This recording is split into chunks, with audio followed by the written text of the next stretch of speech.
नमस्कार। आज की सबसे बड़ी आर्थिक खबर लेकर हाजिर हूं। डॉलर के मुकाबले लगातार फिसल रहा भारतीय रुपया रिकॉर्ड लो तक जा चुका है। लेकिन इसी बीच वित्त मंत्री निर्मला सीतारमण ने बड़ा बयान दिया है। उनका कहना है, चिंता की कोई जरूरत नहीं, रुपया अपनी राह खुद बना लेगा। ये बयान ऐसे समय में आया है जब बाजार में अस्थिरता है और निवेशक लगातार सवाल कर रहे हैं। रुपया 90.46 के रिकॉर्ड निचले स्तर तक गिरा।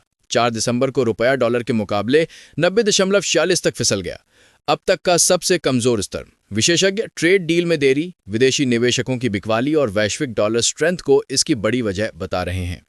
लेकिन वित्त मंत्री का कहना है, पुराने अनुभवों को आधार बनाकर चिंता करने की जरूरत नहीं है। आज की आर्थिक स्थिति अलग है। भारत की विकास दर तेज है, महंगाई रिकॉर्ड लो पर है और फंडामेंटल्स मजबूत हैं।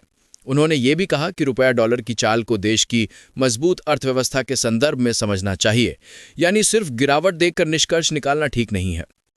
रुपया अपनी दिशा खुद तय करेगा, निर्मला सीतारमण।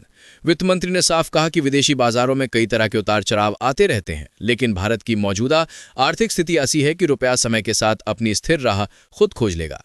उन्होंने ये भी माना कि रुपए की कमजोरी को सिर्फ निर्यातकों के फायदे से नहीं जोड़ा जा सकता, क्योंकि अमेरिका इस समय आयातित सामान पर टैरिफ बढ़ा रहा है, जिससे ग्लोबल ट्रेड पर असर पड़ रहा है।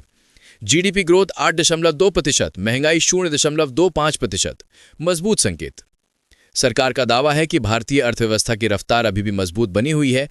Q2 FY26 में जीडीपी ग्रोथ 8.2% दर्ज की गई, 6 महीने का सबसे ऊंचा स्तर। वहीं अक्टूबर में खुदरा महंगाई सिर्फ 0.25% रही, ऐतिहासिक निम्नतम स्तर। यानी एक तरफ रुपया कमजोर दिख रहा है, लेकिन दूसरी तरफ अर्थव्यवस्था कई पैरामीटर्स पर मजबूत दिखाई दे रही है। इस साल 7% से अधिक विकास दर का अंदाजा। सीतारमण ने विश्वास जताया कि मौजूदा वित्त वर्ष में भारत की जीडीपी ग्रोथ 7% या उससे भी ऊपर रहने की पूरी संभावना है। उन्होंने कहा, वैश्विक अनिश्चितताओं के बावजूद भारत की स्थिति कई बड़ी अर्थव्यवस्थाओं की तुलना में ज्यादा स्थिर है। टैक्स और जीएसटी सुधारों पर वित्त मंत्री का बयान। आयकर संरचना में हाल ही में किए गए बदलावों का असर अगले वित्त वर्ष में टैक्स कलेक्शन में साफ दिखेगा। वित्त मंत्री ने कहा, लोगों की खर्च करने की क्षमता बढ़ी है और इसका असर बाजार में अभी से नजर आ रहा है। जीएसटी सरलीकरण को लेकर उन्होंने कहा कि सुधार का असली असर मध्यम अवधि में दिखेगा, क्योंकि ये पूरे देश में एक समान लागू होता है और इसकी प्रक्रिया समय के साथ और पारदर्शी होगी।